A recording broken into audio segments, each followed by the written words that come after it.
এহসানুল হক মিলন সাহেবকে শিক্ষা প্রতিমন্ত্রী বানানো হলো।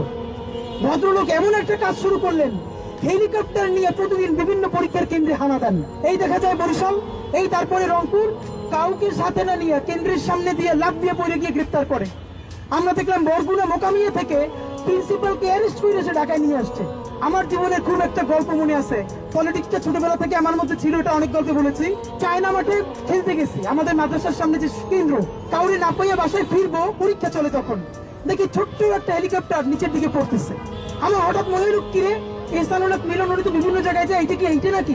দৌড়ে গেলাম। আমার আজও মনে আছে, মিলন ভাইয়ের মনে আছে কিনা, উনি তখন খুবই ড্যাশিং, দেখতে খুব সুন্দর, একটা ব্লু কালারের শার্ট।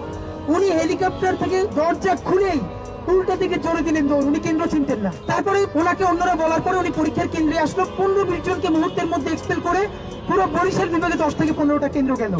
দেখেন বাংলাদেশের মিডিয়ার কাছে।